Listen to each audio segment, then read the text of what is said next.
एक गांव में एक किसान रहता था। एक बार उसे कहीं से बाज का एक अंडा मिल गया। उसने वह अंडा मुर्गी के अंडे के साथ रख दिया। मुर्गी उस अंडे को अन्य अंडों के साथ सेने लगी।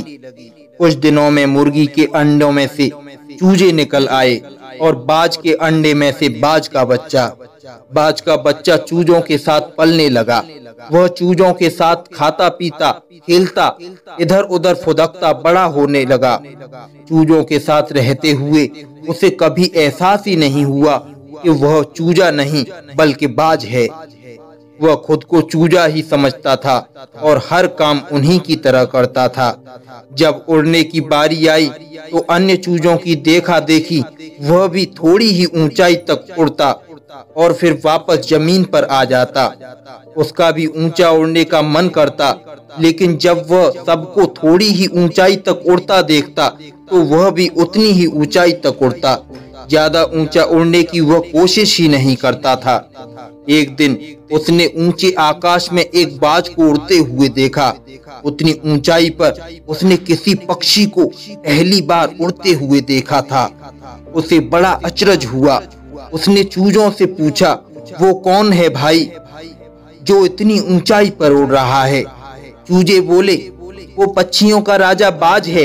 वो आकाश में सबसे ज्यादा ऊंचाई पर उड़ता है। कोई दूसरा पक्षी उसकी बराबरी नहीं कर सकता।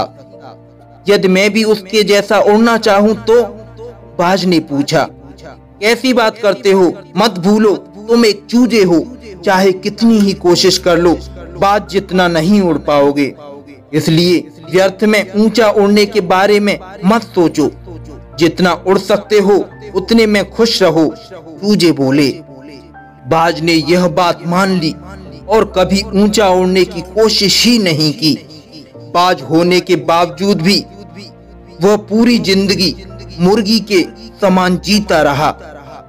दोस्तों, इस कहानी से हमें ये सीख मिलती है, सोच और दृष्टिकोण का हमारे जीवन पर बहुत गहरा प्रभाव पड़ता है। हम सभी क्षमता और संभावनाओं से परिपूर्ण हैं, चाहे हम कैसी भी परिस्थितियों में क्यों ना हों। हमें आवश्यकता है अपनी क्षमता पहचानने की और अपनी सोच तथा दृष्टिकोण को व्यापक बनाने की। हम स्वयं को चूजे समझेंगे तो चूजे ही बनेंगे और बाज समझेंगे तो बाज ही बनेंगे। खुद को कम ना समझें, अपनी क्षमताओं को सीमित ना करें, बाज बने और जीवन में ऊंची उड़ान भरते रहें।